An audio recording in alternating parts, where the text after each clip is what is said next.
بسم اللہ الرحمن الرحیم نحمده ونصلی علی رسوله الکریم سیدنا حضرت ابراہیم علیہ السلام سے متعلق ایک حصہ پورا ہوا تھا۔ حضرت ابراہیم علیہ السلام عراق کی سرزمین میں جب ہر طرف سے حق کو قائم کر دیے اور حق کی تبلیغ کر دیے تو پھر آخر میں مایوس ہو گئے کہ بار بار باطل ان کے سامنے ہارا ہے، شکست کھایا ہے، لیکن پھر بھی باطل ایمان لانے کے لیے تیار نہیں ہوا، اور اس پوری کوشش میں صرف ان کی بیوی حضرت سارہ رضی اللہ عنہا ایمان لائی ہیں اور ان کے بھتیجے حضرت لوط علیہ السلام ایمان لائے ہیں۔ تو حضرت ابراہیم علیہ السلام نے یہ کہا کہ میں یہاں سے ہجرت کروں گا اور اللہ تبارک و تعالی مجھے جہاں لے جانا چاہے وہاں جاؤں گا۔ چنانچہ فرماتے ہیں وَقَالَ إِنِّي رَاهِبٌ إِلَىٰ رَبِّي سَيَهْدِينِ، کہنے لگے کہ میں میرے رب کی طرف جا رہا ہوں، میرا رب ہی مجھے راستہ بتائے گا اور وہی مجھے لے جائے گا۔ چنانچہ حضرت ابراہیم علیہ السلام وہاں سے نکلے، عراق کی سرزمین چھوڑ دیے اور باہر نکل گئے، اور حضرت ابراہیم کے ساتھ ان کی بیوی سارہ تھی اور حضرت لوط علیہ السلام تھے اور لوط علیہ السلام کی بیوی تھی۔ اور یہاں سے جب ہجرت کر کے نکلے ہیں، قرآن کہتا ہے فآمن لہ لوط وقال انی مہاجر الی ربی، لوط علیہ السلام نے ان پر ایمان لایا اور حضرت ابراہیم نے کہا میں اپنے رب کی طرف ہجرت کرنے والا ہوں۔ الغرض حضرت ابراہیم علیہ السلام کے ساتھ جو حضرت لوط ہجرت کیے ہیں اور لوط علیہ السلام کے ساتھ ان کی بیوی بھی ہجرت کی ہے، تو جناب رسول اللہ صلی اللہ علیہ وسلم نے ایک موقع پر فرمایا جبکہ مکہ المکرمہ میں کفار و مشرکین نے مسلمانوں پر زمین تنگ کر دی تھی اور تکلیف اتنی دی کہ اللہ کے نبی نے بعض صحابہ کو حبشہ کی طرف ہجرت کرنے کا حکم دیا تھا۔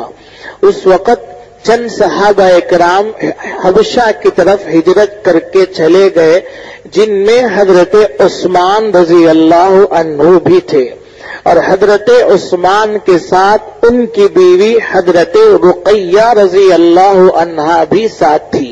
تو اللہ کے نبی صلی اللہ علیہ وسلم نے ایک عجیب بات فرمائی۔ آپ نے فرمایا کہ لوط علیہ السلام کے بعد حضرت عثمان وہ پہلے شخص ہیں، لوط کے بعد حضرت عثمان وہ پہلے شخص ہیں جنہوں نے اپنی بیوی کے ساتھ ہجرت کی ہے۔ الغرض حضرت ابراہیم علیہ السلام یہاں سے نکلے اور مختلف علاقوں سے ہوتے ہوئے فلسطین جا پہنچے، اور فلسطین میں اور اس کے آس پاس چند مقامات میں ٹھہرے، لیکن وہاں قحط تھا اور خشک سالی تھی، اس لیے حضرت ابراہیم علیہ السلام وہاں سے بھی آگے چل دیے اور وہاں سے بھی آگے نکل گئے، اور مختلف علاقوں سے ہوتے ہوئے اور مختلف مقامات سے ہوتے ہوئے حضرت ابراہیم علیہ السلام ملک مصر جا پہنچے۔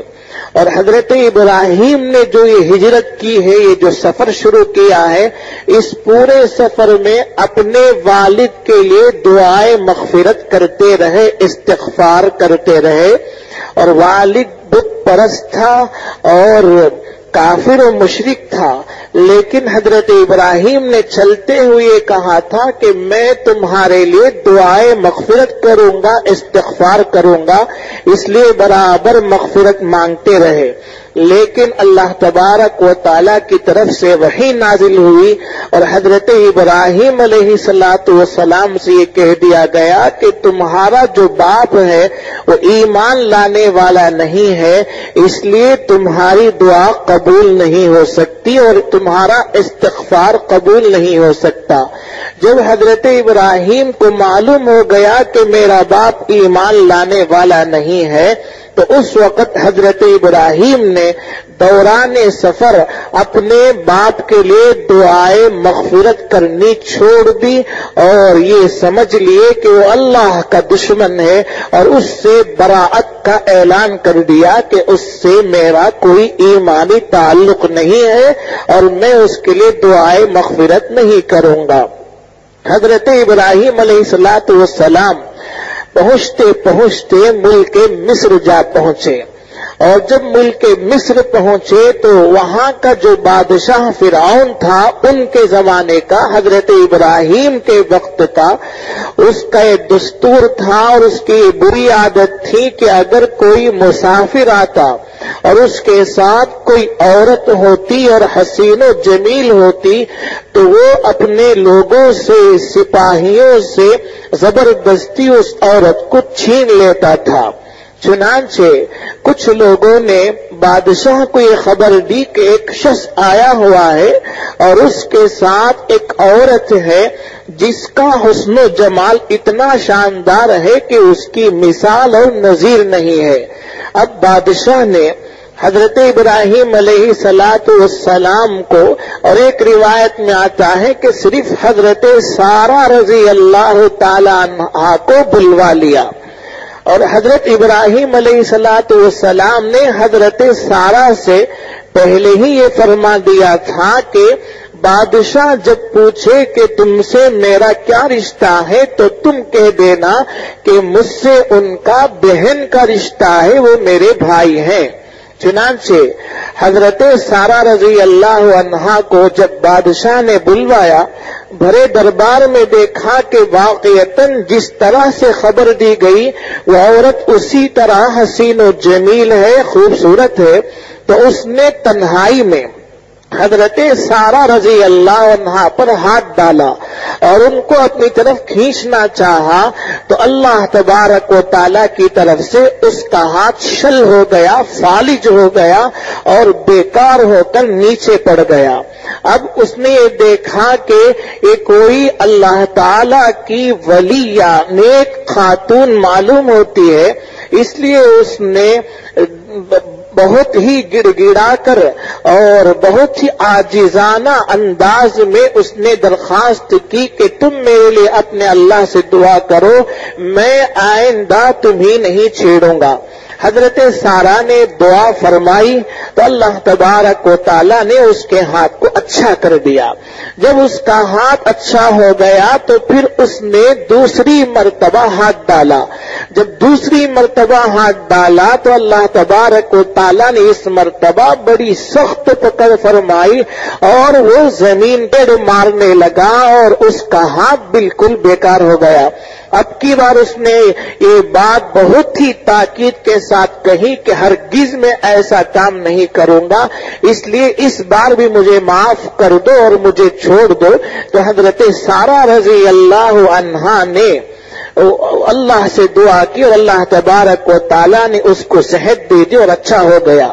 جب وہ اچھا ہو گیا تو حضرت سارہ رضی اللہ عنہا سے اس نے معافی چاہی، اور ایک روایت میں آتا ہے کہ اس نے حضرت ابراہیم کو بلوایا اور حضرت ابراہیم سے بھی اس نے معافی چاہی، اور معافی چاہنے کے بعد حضرت سارہ رضی اللہ عنہا کی خدمت کے لیے اپنی بیٹی حضرت ہاجرہ رضی اللہ عنہا کو تحفتاً دے دیا اور ہدیتاً دے دیا۔ اور حضرت سارہ رضی اللہ عنہا کو اس نے جو بیٹی اپنی ہاجرہ کو دیا تھا، بعض لوگ کہتے ہیں ہاجرہ بادشاہ کی خادمہ تھی، خادمہ نہیں تھی بلکہ بیٹی تھی. اور ایک روایت میں آتا ہے کہ بادشاہ نے کہا مجھے زیادہ پسند ہے کہ میری بیٹی اس نیک عورت کی خادمہ بن کر رہے بجائے اس کے دوسرے کے گھر میں ملکہ اور رانی بن کر رہے. اس سے زیادہ مجھے پسند ہے کہ ان کی خادمہ بن کر رہے اور ان کی خدمت کرتی رہے. بخاری شریف کی روایت ہے جس میں صاف لفظ موجود ہے وَأَخْدَمَهَا حاجرہ کو بطور خدمت کے حضرت سارہ رضی اللہ عنہا کے حوالہ کیا. چنانچہ حضرت سارہ رضی اللہ عنہا نے اس کو لیا اور بہت کچھ مال و دولت اس نے دی اور جانور دیے اور بہت کچھ اس نے تحفہ اور ہدیہ دے کر حضرت سارہ کو رخصت کیا.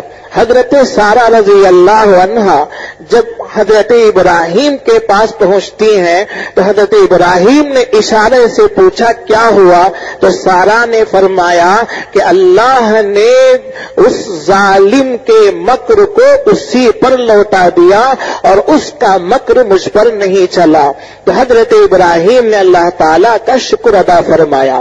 حضرت ابراہیم نے چلتے ہوئے فرما دیا تھا کہ تم کہہ دینا کہ تم سے میرا اور تمہارا بہن اور بھائی کا رشتہ ہے. اور آگے یہ فرما دیا اس لیے کہ روئے زمین پر اس وقت دنیا پر روئے زمین پر میرے اور تمہارے علاوہ کوئی ایمان والا نہیں ہے، لہذا اس اعتبار سے تمہارا بہن کہنا صحیح ہے، ایمانی رشتہ ہے. انما المؤمنون اخوۃ، مسلمان آپس میں بھائی بھائی ہوتے ہیں. اور بعض تاریخی روایت میں آتا ہے کہ حضرت سارہ حضرت ابراہیم کے چچا کی بیٹی تھی. حضرت ابراہیم کے چچا جن کا نام ہارون تھا ان کی بیٹی تھی. تو اس اعتبار سے بھی بہن کہنا صحیح تھا کہ وہ چچازاد بیٹی چچازاد بہن ہوا کرتی تھی. الغرض حضرت سارہ رضی اللہ عنہا نے وہاں پہنچ کر جو خدمت کے لیے حاجرہ کو سارہ کے حوالہ کیا تھا حضرت سارہ نے حضرت ابراہیم کو عطا کر دیا کہ یہ میری طرف سے تمہارے لیے تحفہ ہے. حضرت ابراہیم نے حضرت حاجرہ علیہ الصلاۃ والسلام سے نکاح فرما لیا اور نکاح ہو گیا. اور اس کے بعد حضرت ابراہیم علیہ الصلاۃ والسلام پھر ملک مصر سے نکلے اور ملک مصر سے نکل کر مختلف علاقوں سے ہوتے ہوئے ملک شام جا پہنچے اور ملک شام میں آپ نے سکونت اختیار فرما لی. تو اس ملک شام میں حاجرہ رضی اللہ عنہا کے بطن سے پیٹ سے حضرت اسماعیل علیہ الصلاۃ والسلام بڑے بیٹے پیدا ہوئے تھے جس وقت حضرت ابراہیم کی عمر 86 سال تھی. اور بعد میں حضرت سارہ رضی اللہ عنہا سے حضرت اسحاق پیدا ہوئے تھے. اور حضرت اسحاق کیسے پیدا ہوئے تھے؟ قرآن مجید میں اس کا نقشہ کھینچا ہے کہ حضرت ابراہیم جس وقت نبی تھے دوسری بستی میں حضرت لوط بھی نبی بنا کر اللہ کی طرف سے بھیجے گئے تھے اور حضرت لوط علیہ الصلاۃ والسلام بھی کار نبوت کو انجام دے رہے تھے. تو حضرت لوط علیہ الصلاۃ والسلام کی قوم پر اللہ کا عذاب کا فیصلہ ہو گیا تھا جس کا قصہ انشاءاللہ بعد میں آئے گا. تو فرشتے پہلے حضرت ابراہیم کے پاس آئے. حضرت لوط کے پاس پہنچنے سے پہلے عذاب کے فرشتے پہلے حضرت ابراہیم کے پاس آئے. حضرت ابراہیم کے پاس جب آئے تو حضرت ابراہیم علیہ الصلاۃ والسلام کو انہوں نے سلام کہا اور حضرت ابراہیم نے بھی جوابی سلام کیا. اور آگے حضرت ابراہیم بڑے مہمان نواز تھے. فوراً حضرت ابراہیم علیہ الصلاۃ والسلام نے بھنا ہوا بچڑا گائے کا جو بچہ ہے اس کو بھون کر پیش کیا. اور اس وقت حضرت ابراہیم علیہ الصلاۃ والسلام کو معلوم نہیں ہو سکا کہ اللہ کے فرشتے ہیں اور عذاب کے لیے حضرت لوط علیہ السلام کی بستی پر اترے ہیں. حضرت ابراہیم کو معلوم نہیں تھا. حضرت ابراہیم نے بھنا ہوا بچڑا پیش کیا تو فرشتوں نے ہاتھ کھینچ لیا، فرشتے ہاتھ نہیں بڑھائے۔ تو حضرت ابراہیم علیہ السلام نے محسوس کیا کہ یہ اجنبی لوگ ہیں اور ان سے حضرت ابراہیم کو کچھ خوف ہو گیا۔ چنانچہ قرآن نے اس کا نقشہ کھینچا ہے، فَلَمَّا رَأَىٰ أَيْدِيَهُمْ لَا تَصِلُ إِلَيْهِ نَكِرَهُمْ، جب دیکھا ابراہیم نے ان کے ہاتھوں کو کہ ان کے ہاتھ رکابی تک، پلیٹ تک نہیں پہنچ پا رہے ہیں، تو نکیرہم، حضرت ابراہیم نے تعجب کیا اور ان سے خوف محسوس کیا اور ڈر گئے دل میں کہ کہیں یہ دشمن تو نہ ہو۔ اس لیے کہ پرانا ایک دستور ہوا کرتا تھا، یہ عادت ہوتی تھی کہ جو بھی کسی کا کھانا نہیں کھاتا تھا اور ہاتھ کھینچ لیتا تھا اس سے دشمنی کا خوف محسوس کیا جاتا تھا۔ تو حضرت ابراہیم علیہ السلام نے سمجھا کہ کہیں یہ دشمن تو نہ ہو، لیکن جب فرشتوں نے دیکھا کہ حضرت ابراہیم خوف کر رہے ہیں، قالوا لا تخف، انہوں نے کہا آپ خوف نہ کریں، ہم کو لوط علیہ السلام کی قوم کے پاس بھیجا گیا ہے۔ اور اس وقت حضرت ہاجرہ کے بطن سے حضرت اسماعیل علیہ السلام پیدا ہوئے تھے، اور حضرت سارہ رضی اللہ عنہا یہ سب کچھ دیکھ رہی تھی دور سے۔ حضرت ابراہیم کا خوف کرنا، بعد میں فرشتوں کا یہ کہنا کہ ہم فرشتے ہیں، ہم سے خوف کھانے کی ضرورت نہیں، تو حضرت سارہ ہنس پڑی، ان کو ہنسی آ گئی۔ وامرأتہ قائمۃ فضحکت، ان کو ہنسی آ گئی۔ جب ان کو ہنسی آ گئی تو فرشتوں نے کہا ہم اللہ کی طرف سے تم کو اسحاق کی خوشخبری دیتے ہیں۔ فبشرناہا باسحاق، اور اسحاق کے بعد ان کے بیٹے حضرت یعقوب پیدا ہوں گے، ومن ورائی اسحاق یعقوب۔ تو حضرت سارہ رضی اللہ عنہا کو بڑا تعجب ہوا اور انہوں نے کہا مجھے بچہ ہو سکتا ہے اور بیٹا پیدا ہو سکتا ہے، جبکہ میری عمر 90 سال کی ہو چکی ہے اور میرے یہ شوہر بوڑھے 100 سال کے ہو چکے ہیں، بچہ کہاں سے ہو سکتا ہے؟ تو فرشتوں نے کہا کہ قالوا اتعجبین من امر اللہ رحمت اللہ وبرکاتہ علیکم اہل البیت، کیا تم اللہ کے حکم سے تعجب کرتی ہو؟ اللہ تعالیٰ نے فیصلہ فرمایا ہے کہ تمہارے گھر پر رحمت کا نزول فرمائے اور تمہارے گھر پر رحمت نازل فرمائے، لہذا یہاں پر تعجب کرنے کی کوئی ضرورت نہیں ہے۔ الغرض اس کے بعد 13 یا 12 سال کے بعد حضرت اسحاق علیہ السلام حضرت سارہ کے بطن سے پیدا ہوئے۔ اس طور پر اللہ تبارک و تعالیٰ نے ان کو بھی اولاد سے نواز کر اللہ تبارک و تعالیٰ نے ان کی تمنا اور خواہش کو بھی اللہ نے پورا فرمایا۔ آگے تفصیل کل بتائی جائے۔ الحمدللہ۔ بسم اللہ الرحمن الرحیم، نحمده ونصلی علی رسوله الکریم۔ سیدنا حضرت ابراہیم علیہ السلام سے متعلق کل یہ بات بتائی گئی کہ حضرت ابراہیم علیہ السلام نے اور ان کی بیوی حضرت سارہ نے بھائی بہن کہا اپنے آپ کو، بہن اور بھائی ہونے کا رشتہ بتایا تھا۔ اب بھائی اور بہن کس طرح سے ہو سکتے ہیں؟ ایک بات تو یہ بتائی گئی کہ ایمانی اور اسلامی رشتہ بھائی بہن کا ہے، اور ہر مسلمان دوسرے مسلمان کا بھائی ہوتا ہے۔ اللہ کے رسول بھی حدیث میں فرمائے ہیں اور قرآن مجید بھی کہتا ہے انما المؤمنون اخوہ۔ دوسری بات بھائی ہونے کی یہ ہے کہ اگر حضرت ابراہیم علیہ السلام بہن کہتے ہیں تو ٹھیک ہے، اس لیے کہ حضرت سارہ ان کی چچازاد بہن ہوتی ہے۔ باقی انہوں نے بہن کیوں کہا اور حضرت سارہ نے بھائی کیوں کہا، اس کی کیا وجہ ہے؟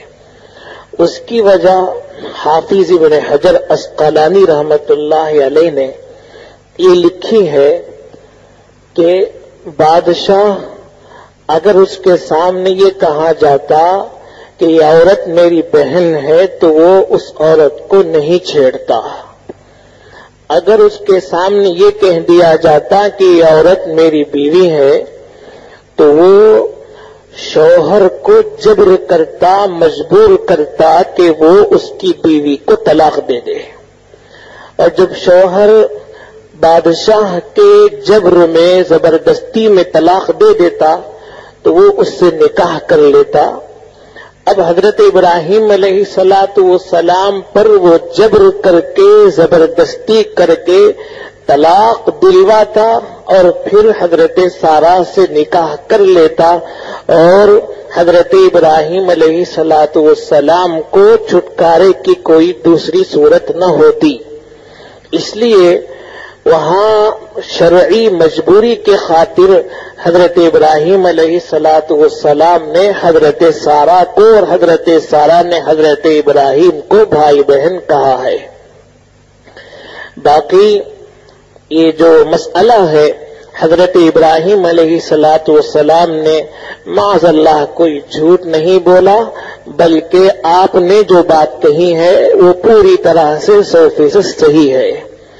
حضرت ابراہیم علیہ السلام سے متعلق بہت کچھ باتیں ہیں، لیکن ایک اہم بات اس وقت بتائی جائے گی، اور وہ یہ ہے کہ حضرت ابراہیم علیہ السلام نے ایک مرتبہ اللہ تبارک و تعالی سے درخواست کی کہ اے اللہ تو مردوں کو کس طرح سے زندہ کرتا ہے، مردوں کو کس طرح سے تو زندہ کرتا ہے، ایک مرتبہ یہ درخواست کی۔ اللہ تبارک و تعالی نے فرمایا اور یہ پوچھا کیا تم کو میرے زندہ کرنے پر یقین نہیں ہے، ایمان نہیں ہے؟ حضرت ابراہیم نے فرمایا کیوں نہیں، پوری طرح سے ایمان ہے، پوری طرح سے یقین ہے، لیکن میں چاہتا ہوں کہ میرا دل مطمئن ہو جائے اور مجھے اطمینان ہو جائے۔ اللہ تبارک و تعالی نے فرمایا ٹھیک ہے، 4 پرندوں کو لے لو اور ان پرندوں کو خوب مانوس کرو، اور اتنا مانوس کرو ان کو، اتنا مانوس کرو کہ تمہارے بلانے سے وہ آ جائیں اور تم ان کو دور سے دیکھ کر پہچان سکو، اتنا ان کو مانوس کر لو۔ جب وہ خوب مانوس ہو جائے تو ان کو ذبح کرو، اور ذبح کر کے ان کو مختلف پہاڑوں پر رکھ دو۔ چنانچہ حضرت ابراہیم علیہ السلام نے 4 پرندے، ایک مور، ایک مرغ، ایک کوا اور ایک کبوتر، یہ 4 پرندے حضرت ابراہیم لیے اور ان کو خوب مانوس کر لیے۔ مانوس کرنے کے بعد حضرت ابراہیم نے ان کو ذبح کیا۔ ذبح کرنے کے بعد ان پرندوں کا حضرت ابراہیم نے قیمہ بنا دیا، گوشت کے اتنے ٹکڑے کر دیے، اتنے ٹکڑے کر دیے کہ پھر کہ جڑنے کی کوئی شکل نہ ہو، اتنے ٹکڑے حضرت ابراہیم نے بنا دیے اور قیمہ بنا دیا۔ بنانے کے بعد 4 مختلف پہاڑوں میں حضرت ابراہیم نے ان کو رکھا۔ ایک پہاڑ پر 4 پرندوں کے سر کو رکھا، ایک پہاڑ پر 4 پرندوں کے پیر کو رکھا، اور ایک پہاڑ پر 4 پرندوں کے جسم کو رکھا، اور ایک پہاڑ پر سب کے پر کو رکھا۔ مختلف انداز میں سر، پیر اور پر اور جسم کو مختلف 4 پہاڑوں پر حضرت ابراہیم نے بانٹ کر رکھا، تقسیم کر کے رکھا۔ اللہ تعالیٰ کے حکم کے مطابق حضرت ابراہیم علیہ السلام درمیان میں کھڑے ہو گئے۔ کھڑے ہو کر حضرت ابراہیم نے اللہ کے حکم سے مور کو آواز دی تو مور ایک پہاڑ سے سر نکلا، ایک پہاڑ سے پیر نکلا، ایک پہاڑ سے گوشت نکلے، ایک پہاڑ سے پر نکلا اور چاروں کے چاروں ہوا میں جڑے اور جڑنے کے فوراً بعد حضرت ابراہیم کے پاس آ گئے۔ ایسے ہی کوا، کبوتر اور مرغ چاروں کو حضرت ابراہیم نے بلایا اور ہوا میں سب کے سب جڑتے گئے اور جڑنے کے بعد حضرت ابراہیم کے بلاتے ہی فوراً سب کے سب حاضر ہو گئے۔ اب حضرت ابراہیم علیہ الصلاۃ والسلام کو یقین کامل ہو گیا۔ ایک بہت اہم واقعہ ہے قرآن مجید میں تلک الرسل میں اس کا ذکر اللہ تبارک و تعالی یہاں کرتے ہیں، وَإِذْ قَالَ إِبْرَاهِيمُ رَبِّ أَرِنِي كَيْفَ تُحْيِي الْمَوْتَىٰ۔ باقی اب ایک اشکال ہے کہ حضرت ابراہیم علیہ الصلاۃ والسلام تو نبی ہیں، پیغمبر ہیں، برحق رسول ہیں، ان کو اشکال کیوں، اعتراض کیوں اللہ تبارک و تعالی کے زندہ کرنے پر؟ تو اس کو یوں سمجھنا چاہیے کہ یقین کے 3 درجات ہیں۔ یقین کے 3 درجات ہیں۔ یقین کا پہلا درجہ ہے علم الیقین، اور یقین کا دوسرا درجہ ہے عین الیقین، اور یقین کا تیسرا درجہ ہے حق الیقین۔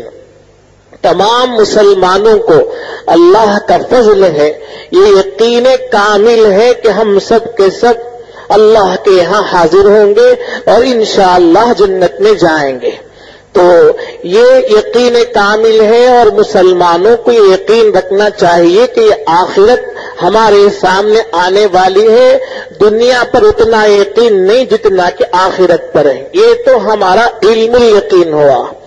اور آگے عین الیقین دوسرا درجہ ہے، یہ اس سے بڑا درجہ ہے کہ مشاہدہ کر کے، معائنہ کر کے، آنکھوں سے دیکھ کر خوب اطمینان حاصل کر لیا جائے۔ تو یہ جو درجہ ہے یہ تمام مسلمانوں کو جنت میں حاصل ہوگا، اور یہ درجہ حضرت ابراہیم دنیا میں دیکھنا چاہتے تھے۔ یہ درجہ تمام مسلمانوں کو جنت میں ملے گا۔ حضرت ابراہیم علیہ الصلوۃ والسلام یقین میں ترقی چاہتے تھے، اور اللہ تبارک و تعالیٰ نے باوجہ نبی ہونے کی وجہ سے دنیا میں یہ درجہ اللہ تعالیٰ نے ان کو عطا کیا۔ یہ حضرت ابراہیم کی خصوصیت ہے۔ تو یقین میں اضافہ ہوا، باقی علم الیقین میں کوئی فرق نہیں پڑا۔ اور علم الیقین، عین الیقین، حق الیقین۔ علم الیقین ہے کہ جنت ہے، جہنم ہے، آخرت ہے، اور عین الیقین ہے کہ ان سب کو دیکھا جائے، جنت کو بھی دیکھا جائے، جہنم کو بھی دیکھا جائے، اور تمام آخرت کو دیکھا جائے۔ اور حق الیقین ہے کہ جنت میں پہنچ جائیں، جنت کی نعمتوں سے فائدہ اٹھائیں، جہنمی جہنم میں پہنچ جائیں اور اس کے عذاب کو چکیں۔ یہ حق الیقین ہے کہ نعمت کا فائدہ براہ راست اٹھایا جائے اور عذاب کو براہ راست جسم پر سہا جائے، یہ حق الیقین ہے۔ تو یہ تو 3 درجے ہیں۔ حق الیقین تو آخرت میں ہی حاصل ہوگا اور اس کو دنیا میں دکھایا جائے، اس کی کوئی صورت نہیں۔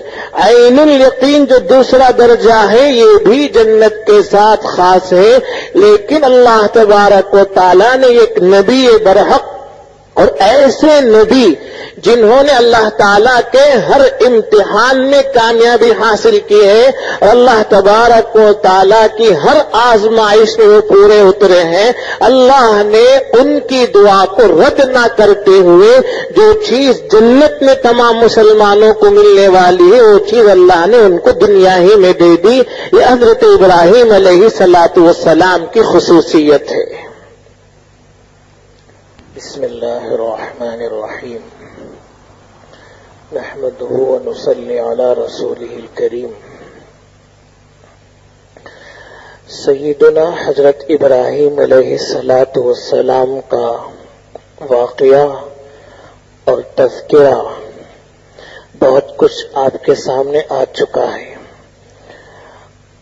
حضرت ابراہیم علیہ السلام کا کچھ واقعہ ایسا ہے جس کا تعلق حضرت سیدنا اسماعیل علیہ السلام سے متعلق ہے، لہذا حضرت اسماعیل علیہ السلام سے متعلق کچھ باتیں بتائی جائیں گی جن کے ضمن میں حضرت ابراہیم علیہ السلام سے متعلق بھی کچھ باتیں آ جائیں گی۔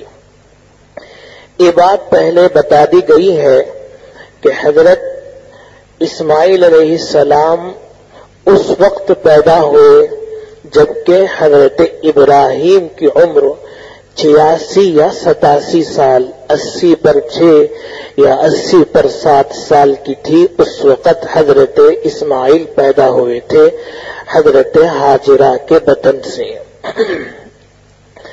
جب حضرت اسماعیل علیہ السلام پیدا ہوئے ابھی شیر خوار بچے تھے، دودھ پینے والے بچے تھے، تو حضرت ابراہیم علیہ السلام نے ملک شام سے، حضرت ابراہیم عراق سے نکلے ہیں، فلسطین پہنچے ہیں، فلسطین سے پھر مصر گئے ہیں، مصر سے پھر ملک شام واپس آ گئے ہیں، اور ملک شام سے پھر حضرت ابراہیم علیہ السلام نکلے ہیں حجاز کے لیے، مکۃ المکرمہ کے لیے، اور مکۃ المکرمہ حجاز یمن اور شام کے درمیان پڑتا ہے۔ یمن داہنی جانب ہے اور شام بائیں جانب ہے۔ یمن یمین، اس کا نام یمن اسی لیے ہے کہ وہ کعبۃ اللہ کے داہنی جانب ہے۔ شام کا معنی ہے بائیں حصہ، بائیں جانب، اور شام کو شام اسی لیے کہا جاتا ہے کہ وہ کعبۃ اللہ کے بائیں جانب ہے۔ الغرض حضرت ابراہیم، حضرت ہاجرہ اور اپنے شیرخوار بچے حضرت اسماعیل علیہ السلام کو لے کر نکلے، اور مکۃ المکرمہ میں خانہ کعبہ کے پاس زمزم جہاں ہے، عین اسی مقام پر اپنی بیوی حضرت ہاجرہ اور اپنے بیٹے حضرت اسماعیل علیہ السلام کو چھوڑ کر چل دیے، اور وہ مقام اور وہ جگہ انتہائی غیر آباد تھی اور پانی کا قطرہ نہیں تھا، اور وہاں بالکل کوئی سایہ کی چیز نہیں تھی۔ بعض روایتوں میں آتا ہے کہ ایک درخت تھا اور کوئی شے نہیں تھی۔ الغرض حضرت ابراہیم وہاں چھوڑے اور چھوڑ کر آگے چل دیے۔ حضرت ہاجرہ پیچھے سے پکارتی رہی اور دوڑ کر آتی رہی کہ ہم دونوں کو اس لق و دق میدان میں، اس جنگل میں چھوڑ کر کہاں آپ جا رہے ہیں؟ حضرت ابراہیم نے ایک لفظ جواب نہیں دیا، آگے کو چل دیے۔ جا رہے تھے، حضرت ہاجرہ پکار پکار کر پوچھ رہی تھی کہ ہم کو یہاں کیوں چھوڑ کر جا رہے ہیں؟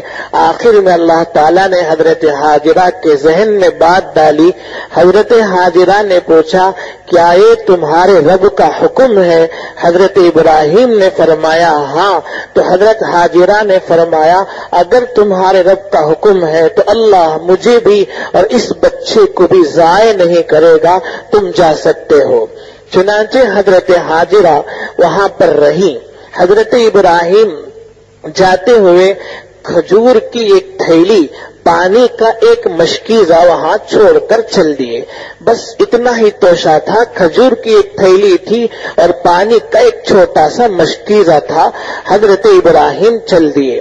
اب ایسی جگہ جب چلے گئے جہاں سے اپنے اہل و عیال سے چب گئے اور ان کے سامنے سے دور ہو گئے، تو وہاں کھڑے ہو کر حضرت ابراہیم نے دعا کی، ربنا انی اسکنت من ذریتی بواد غیر ذی زرع عند بیتک المحرم، اے میرے پروردگار میں نے اپنی ذریت کو ایسی وادی میں چھوڑا ہے جو بالکل بے آب و گیا ہے، جہاں نہ پانی ہے نہ گھاس ہے، بواد غیر ذی زرع عند بیتک المحرم، اور وہ جگہ تیرے محترم گھر کے قریب ہے، تیرے معظم گھر خانے کعبہ کے بازو میں ہے، عند بیتک المحرم.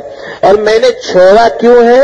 ربنا لیقیموا الصلاۃ فاجعل افئدۃ من الناس تہوی الیہم وارزقہم من الثمرات لعلہم یشکرون. اے اللہ میں نے چھوڑا ہے تاکہ یہ دونوں نماز کو قائم کریں. لیقیموا الصلاۃ، یہ دونوں اور ان دونوں کے بعد جو آبادی یہاں ہوگی سب کے سب نماز کو قائم کریں. اے اللہ لوگوں کے دلوں کو اس کی جانب متوجہ کر دے اور یہاں رزق بھیج دے تاکہ لوگ شکریہ ادا کیا کریں. تو اللہ تبارک و تعالی نے حضرت ابراہیم کی تمام دعائیں قبول کی. جب حضرت ابراہیم چلے گئے تو توشہ بہت تھوڑا تھا اور کچھ کھجوریں تھی اور کچھ پانی تھا، اور وہ توشہ بہت ہی مختصر وقت میں ختم ہو گیا. جب وہ ختم ہو گیا اب حضرت حاجرہ رضی اللہ عنہا پانی کی جب پیاس لگی اور کھانے کے لیے جب بھوک لگی تو وہ پریشان ہوئی. پہلے جب تک کھجور تھی، پانی تھا تو حضرت اسماعیل کو دودھ پلایا کرتی تھی. جب پانی بھی ختم ہو گیا، کھجور بھی ختم ہو گئی تو حضرت حاجرہ کا دودھ بھی بند ہو گیا. اب پریشان ہوئی. حضرت حاجرہ علیہ السلام وہاں قریب جو پہاڑی تھی اس پر 7 مرتبہ چکر لگایا کرتی تھی. چنانچہ اس پہاڑی پر حضرت اسماعیل کو نیچے چھوڑ کر اوپر پہنچی اور اوپر پہنچ کر یہاں تک کہ جب حضرت اسماعیل نظر سے پوشیدہ ہو گئے تو کچھ دیر تک دیکھتے رہے کہ کوئی آنے والا آتا ہے، کہیں پانی کا نام و نشان ہے. تو جب ہر طرف سے نا امیدی ہوئی اور بچے کا خوف ہوا تو پھر دوڑ کر نیچے آ گئی اور ایسے ہی پھر اوپر جانے لگی، پھر نیچے آ گئی. 7 مرتبہ اسی طرح سے ہوتا رہا اور یہ 7 دفعہ یہ چکر اور اس طرح سے طواف ہوا ہے. اور اس 7ویں مرتبہ جب 7 چکر پورے ہو گئے حضرت حاجرہ نے ایک چونکا دینے والی آواز سنی. ایک ایسی آواز آئی جس سے کچھ ہیبت ہو گئی اور کچھ خوف ہو گیا. حضرت حاجرہ نے غور کیا، کان لگایا تو آواز آئی. معلوم ہوا کہ کوئی ہے لیکن کوئی دکھائی نہیں دے رہا تھا. حضرت حاجرہ نے کہا کہ اگر تم مدد کر سکتے ہو میری تو سامنے آ کر مدد کرو، اگر تم میری کچھ مدد کر سکتے ہو تو سامنے آ کر مدد کرو. اتنا کہنا تھا. وہاں حضرت جبرائیل علیہ السلام موجود تھے. حضرت جبرائیل علیہ السلام پانی کے پاس آئے جہاں حضرت اسماعیل علیہ السلام سوئے ہوئے تھے اور وہاں جہاں وہ ایڑ مار رہے تھے وہاں حضرت جبرائیل علیہ السلام نے اپنا پر مارا. جب حضرت اسماعیل نے اپنا پر وہاں مارا تو وہاں سے پانی کا چشمہ ابلا ہے. یہاں رک کر ایک بات جو عام طور پر مشہور ہے اس سے متعلق میں وضاحت کر دوں کہ بخاری شریف کی روایت ہے جو میں نے آپ کے سامنے پیش کی ہے، پڑھی ہے. بخاری شریف میں یہ موجود ہے کہ حضرت جبرائیل تشریف لائے. عام طور پر یہ مشہور ہے کہ جو زمزم نکلا ہے، جو ابلا ہے، وہ صرف حضرت اسماعیل کے ایڑ مارنے سے نکلا ہے. ایسا نہیں ہے بلکہ ایڑ مارنے کی جگہ سے نکلا ہے، حضرت جبرائیل کے پر مارنے کی وجہ سے. الغرض جب وہ زمزم کا پانی اور زمزم نکلا تو وہ خوب ابلنے لگا اور خوب بڑھنے لگا اور زیادتی اس میں ہونے لگی. حضرت حاجرہ علیہ السلام نے وہاں باڑ باندھی اور اس کو روکا زمزم کہہ کر. اللہ کے رسول صلی اللہ علیہ وسلم نے 2 باتیں فرمائی.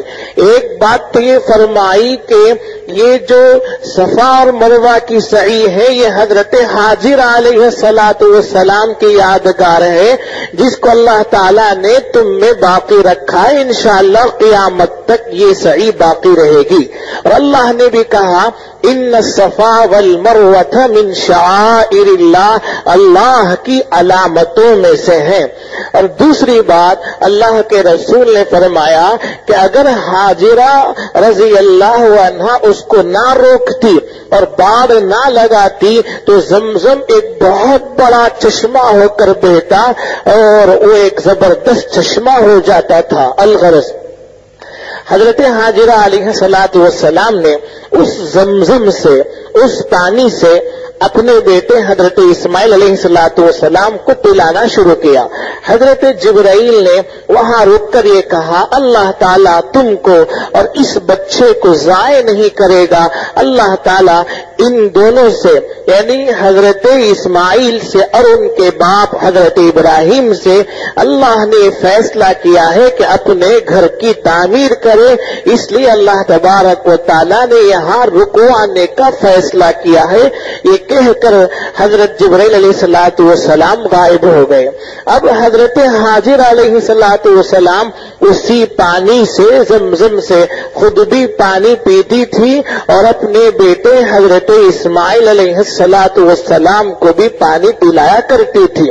اور زمزم صرف پانی نہیں ہے بلکہ زمزم میں غذائیت موجود ہے، اس میں غذا موجود ہے، اس لیے پانی ہی کافی ہو جاتا تھا اور مزید کسی غذا کی ضرورت نہیں پڑتی۔ پانی ہی بھوک کو مٹاتا تھا اور پانی ہی پیاس کو بجھایا کرتا تھا۔ اسی طرح سے کچھ وقت نکل گیا اور کچھ مدت نکل گئی۔ ادھر سے چونکہ مکہ المکرمہ راستہ ہوتا تھا ملک شام اور یمن کا، تو ایک قافلہ وہاں سے گزرا، بہت بڑا قافلہ تھا اور اس قافلہ کا نام ہے بنو جرہم۔ بنی جرہم اس قافلہ کا نام ہے۔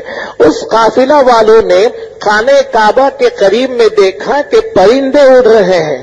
جب انہوں نے غور سے دیکھا تو یہ کہا کہ یہاں پرندے آتے کیوں ہیں؟ پرندوں کا آنا لا محالہ اس بات کی دلیل ہے کہ یہاں پانی موجود ہے۔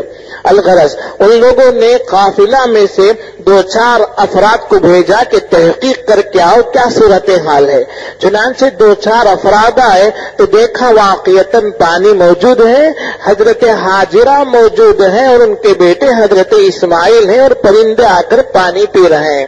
قبیلہ والوں نے اجازت چاہی اور درخواست کی کہ اگر آپ اجازت دیں تو ہم یہاں قیام کر لیں اور اس پانی کو ہم استعمال کریں۔ حضرت حاجرہ نے کہا اجازت ہے لیکن پانی میں تمہاری ملکیت نہیں ہو سکتی، پانی کی ملکیت میں تم حصے دار نہیں ہو سکتے، اس شرط کے ساتھ اجازت ہے۔ ان لوگوں نے اس شرط کو بخوشی منظور کر لیا اور بدل راضی ہو گئے۔ چنانچہ وہ لوگ ٹھہر گئے اور 2 آدمی کو بھیج کر بقیہ افراد کو بھی وہاں بلوا لیا۔ اور حضرت حاجرہ یہ چاہتی تھی کہ کچھ لوگ آباد ہوں تاکہ جو اجنبیت ہے، غربت ہے، وہ دور ہو اور انسیت محسوس ہو اور اپنائیت محسوس ہو۔ چنانچہ اب جو وہاں رکے ہیں تو حضرت حاجرہ علیہ الصلوۃ والسلام اپنے بچے کو پالتی تھی اور اس دوران میں حضرت ابراہیم علیہ الصلوۃ والسلام ملک شام سے کبھی کبھی آتے تھے اور واپس جایا کرتے تھے، اور کبھی ایسا ہوتا تھا عموماً کبھی کبھی آتے تھے وہیں پر حضرت ابراہیم قیام نہیں کرتے، آتے اپنے بال بچوں کی خیریت معلوم کرتے اور پھر چل دیتے تھے۔ اور حضرت اسماعیل علیہ الصلوۃ والسلام اس دوران بڑے ہوتے رہے تو اسی دوران حضرت حاجرہ علیہ الصلوۃ والسلام کا انتقال وہی ہو گیا۔ اب جب ان کا انتقال ہو گیا حضرت اسماعیل کچھ بڑے ہوئے تو حضرت اسماعیل بہت خوبصورت تھے، بڑے ہوشیار تھے اور اللہ تبارک و تعالیٰ نے بڑی ذہانت اور فطانت ان کو عطا کی تھی۔ تو قبیلہ جرہم جو وہاں آباد تھا ان لوگوں نے حضرت اسماعیل کی ذہانت دیکھی، فطانت دیکھی، ان کی ہوشیاری دیکھی تو ان لوگوں نے حضرت اسماعیل کے ساتھ اپنی ایک بہترین لڑکی کا نکاح کر دیا اور شادی کر دی۔ کچھ دن تک حضرت اسماعیل علیہ الصلوۃ والسلام اس لڑکی کے ساتھ رہے اور وہ ناکی رہا۔ اس دوران ایک دن حضرت اسماعیل علیہ السلام شکار کے لیے باہر تشریف لے گئے، شکار کرنے کے لیے باہر تشریف لے گئے، تو اسی موقع پر حضرت ابراہیم علیہ السلام ملک شام سے یہاں آ پہنچے۔ آنے کے بعد حضرت اسماعیل کے گھر گئے اور گھر جا کر دروازے پر دستک دی۔ دستک دینے کے بعد ایک عورت نے یعنی حضرت اسماعیل کی بیوی نے دروازہ کھولا، تو انہوں نے پوچھا اسماعیل ہیں؟ تو کہا نہیں ہے، باہر گئے ہیں کسی کام سے۔ تو حضرت ابراہیم نے پوچھا تمہارا گھر کیسا چل رہا ہے، نظام کس طرح سے ہے، سکون ہے یا نہیں ہے؟ اس عورت نے کہا یہاں تو یہ گھر تو جہنم بنا ہوا ہے، یہاں کوئی سکون نہیں ہے اور کسی طرح سے کوئی راحت نہیں، بڑی مشکل سے گزارا اور زندگی چل رہی ہے۔ حضرت ابراہیم نے کہا ٹھیک ہے، جب اپنے شوہر آئیں تو ان کو سلام کہنا اور ان کو یہ کہنا کہ فلاں شکل و صورت کا ایک شخص آیا ہوا تھا، اس نے سلام کہا اور اس نے یہ کہا کہ اپنی چوکھٹ بدل دو، اپنی چوکھٹ بدل دو، یہ کہہ کر حضرت ابراہیم چل پڑے۔ جب حضرت اسماعیل آئے تو حضرت اسماعیل نے برکات محسوس کی کہ ایک نبی برحق وہاں تشریف لائے تھے، تو برکات محسوس کی۔ حضرت اسماعیل نے پوچھا کیا کوئی شخص آئے تھے؟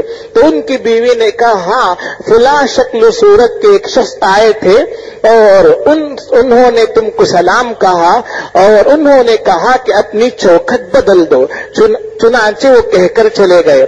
حضرت اسماعیل علیہ السلام نے کہا وہ کوئی اجنبی شخص دوسرے نہیں تھے، وہ میرے باپ حضرت ابراہیم تھے، انہوں نے مجھ سے یہ کہا ہے کہ میں تم کو طلاق دے دوں، چنانچہ میں تم کو طلاق دے کر جدا کرتا ہوں، تم جا سکتی ہو۔ اس کے کچھ مدت کے بعد حضرت ابراہیم علیہ السلام پھر تشریف لائے اور اس وقت بھی عجیب اتفاق حضرت اسماعیل علیہ السلام باہر گئے تھے اور کسی دوسرے مقصد کے لیے وہاں موجود نہیں تھے۔